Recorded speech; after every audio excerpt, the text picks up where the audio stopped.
Hello guys, ayan. So, for today's video is mag-unboxing ako ng aking biniling speaker. Ayan. So, dahil nung nakaraan nga yung aking speaker is pumiyok na siya at hindi ko alam kung bakit. Siguro hindi na talaga kaya sa tagal na rin nun. Kaya naisipan kong bumili at hindi po ito luho dahil ito po kasi kumbaga is pagkanta kasi talaga yung ginagawa kong content. Di naman ako yung magaling mag-vlog ng mga biro-birong ganyan. So, ito lang din naman ang aking kayang content, yung pagkanta, pagsayaw kahit puro kaliwa yung aking paa, diba? Siyempre, unahan na natin yung ating bashers kasi alam ko din naman na yun ang sinasabi nila palagi. So, I don't care. So, ito siya, bali parang gold yung nakalagay din yan. Parang ganun sa luma. Pero actually is black siya, guys. So, siyempre,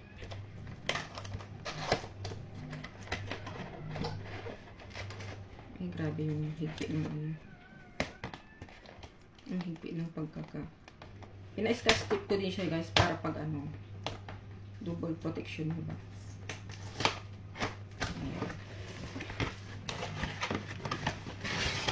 Ayan. So, ito yung kanyang ano, may ano din siya, may tawag dito. May cord din siya kasi pwede mo din siyang i-insert sa pwedeng USB. Ayan.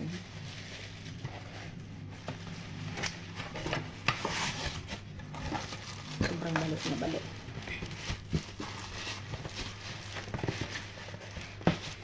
Maon. Yung hugot-hugot. Ayan. So, ibaba ko na muna yung box para hindi sagabal. Balik ka din siya. So, ito siya, guys. Black siya, pero is DRD siya. Actually, meron akong tinry na ibang speaker. Kaso nga lang talagang nung tinesting ko siya, parang basag din yung boses. Kaya, ayoko. Ito kasi yung nagustuhan ko kasi sa una pa lang nagamit ko ng speaker dito is maganda siya talaga. Maganda siya at matagal din gamitin basta iingatan mo siya. So, ito yung kanyang microphone.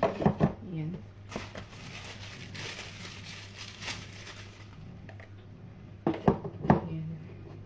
Bale, tinesting ko na to siya, guys, nung binili ko. Ayan siya.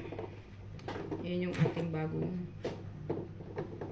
speaker. Nagkaroon na rin ako ng speaker na ganito pero nasa Pilipinas. Actually, pang ano ko na to, pang-apat ko nang bili to. Kasi yung una, nag-gold na speaker ko is pinadala ko sa Pilipinas dati kasi gagamitin yung ng dalawang anak kong babae. And then, yung isa, meron akong pinagregaluhan din sa Pilipinas yung ganito.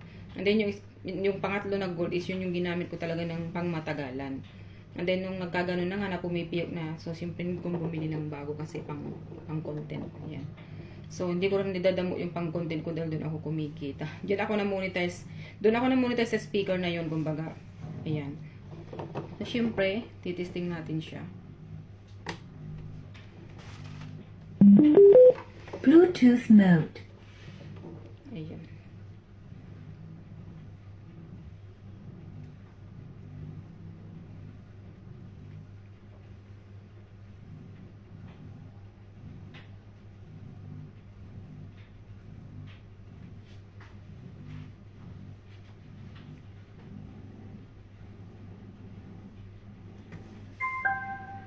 So, ayan, napakabilis niyang mag-connect.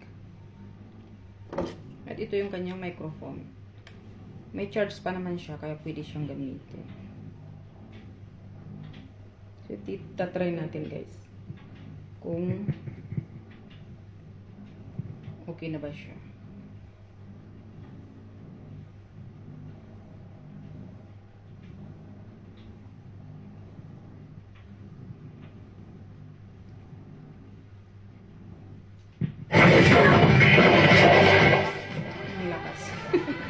Pahinaan natin. 丹麥藍罐曲奇大抽獎，合共超過港幣價值6萬蚊獎品等緊你，仲唔立即參加？ Yan, so bali may ano siya, alisin ko para di maipit. Meron siyang ano, mood, kumbaga pwede mo siyang pag nasa bahay ka lang, ito yung original mood niya, guys. Tapos ito yung mga kumbaga pass forward, ayan. Tapos yan, may volume din siya. Tapos kung kailangan mo ng mas malakas, doon mo na lang volume sa cellphone. Ayan. So, ito body protection yan para hindi mabilis masira. Ayan. Kung gusto ng malakas, dito mo siya ibulin.